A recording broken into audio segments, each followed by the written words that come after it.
to take it further, but I needed to raise some more money. So I had a £500,000 share issue. I diluted it down, and that enabled me to start building a team and to put some money into marketing. And this private placement was a fantastic experience. I did it through a combination of equity, where I actually gave away some shares, and through some preference shares. Everything was going fantastic. 95, 96 our sales doubled in a calendar year. 97, fantastic. Started brewing in Bedford. Decided to do our first advertising campaign. And in 1998, out of the blue, I had a crisis. We had, through no fault of our own, our brand was boycotted. And that's a story in itself. And you know what happens when your brand is boycotted? It's worse than a strike.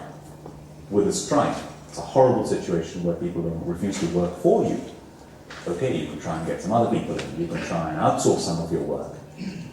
But when your customers refuse to buy from you, well, basically that goes on for too long, you're out of business. And I nearly lost my business. And that's when I also realized how important it was to have a structure in my company that was flexible.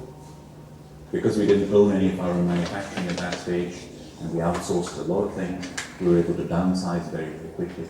And at the end of that 1 year that the boycott lasted, we still managed to increase our sales by 3%.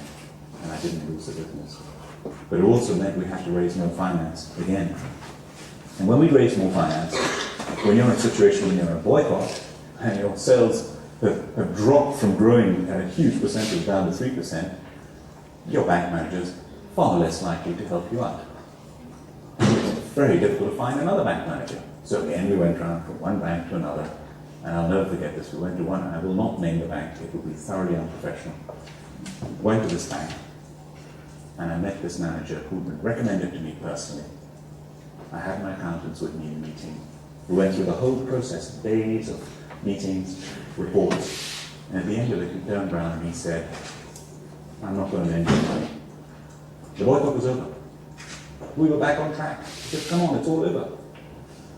Nope, I'm not going to lend you any money. In fact, I don't want your business at all. You're going to be nothing but trouble.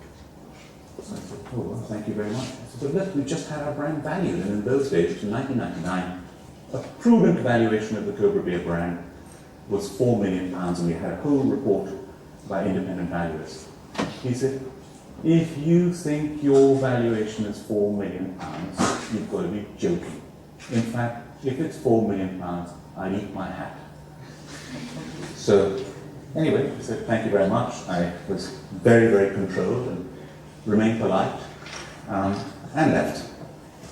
A few years later, to be precise, 3 years later, I was at a business lunch at the London Chamber of Commerce. And I looked at the nameplates next to me. This person was late. It was that bank manager. I said, oh, thank you, God. This is great.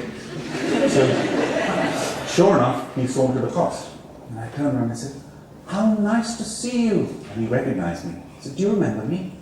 Karan Bilimoria, Cobra Beer. He said, oh, yes, yes, yes. I said, I'm so disappointed to see you're not wearing a hat. What are you talking about? You said if my business was worth £4 million, you'd eat your hat. Well, now it's worth 5 times that.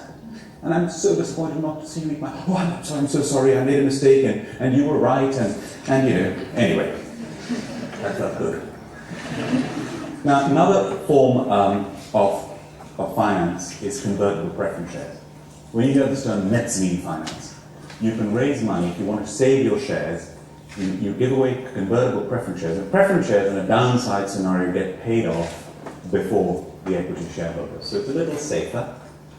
And also with preference shares, you give them a dividend. So you can give a coupon of 12%, 10%, 8%, and you pay interest. And if they're convertible, at the end of a period, 5 years or 10 years or whatever you said, they can convert into shares, but at a smaller level than if you gave outright equity on day one. We used to issue convertible preference shares with the option that the company could buy them back any time at a premium. And we raised lots of money on this basis, giving shareholders fantastic returns, and we've bought them all back. Now, to raise all this finance, I was, as the chief executive, also wearing a finance director hat. And when you start a business from scratch, there's just two of you, the good thing about that is you learn to do absolutely everything in the business. I've done it all. I've delivered the beer, I've made the sales, the telesales, I've kept the books, I've done the marketing, I've been involved in the production, I've done it all.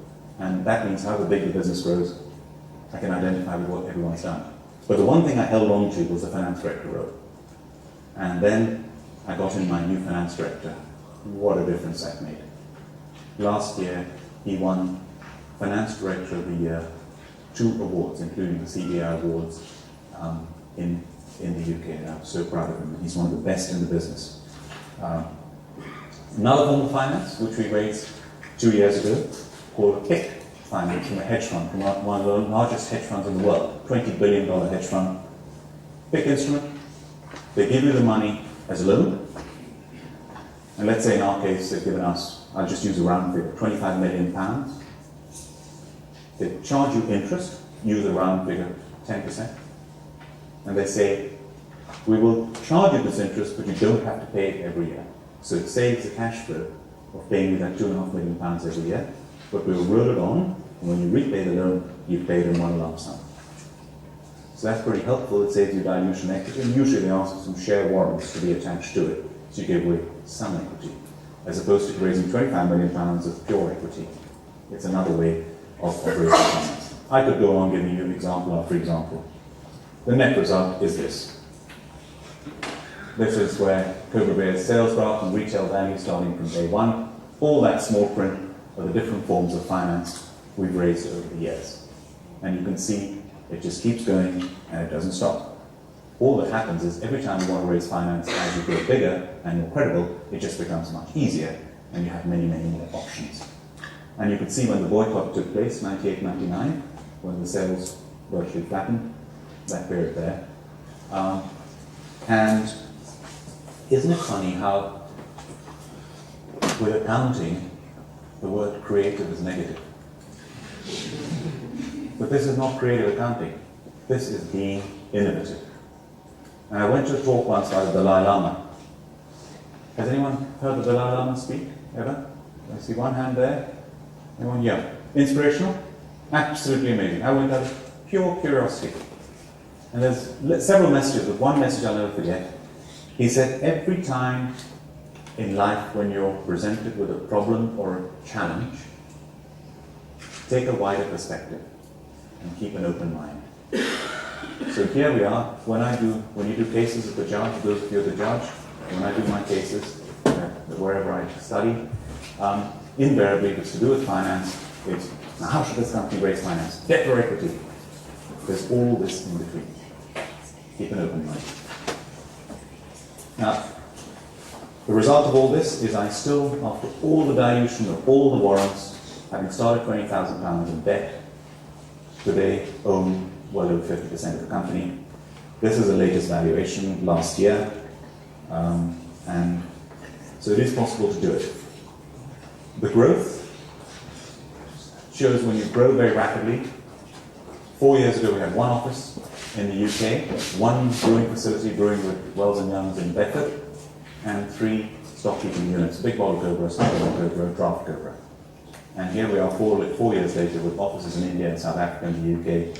We're brewing in Poland, in the UK, in Belgium, in 7 locations in India. We've just made our first acquisition in India, and we now have 35 stock-keeping units, including this whole range of Cobra now, the King Cobra, the world's first double fermented lager, flavored Cobras, low calorie, non-alcoholic, etc., etc., etc.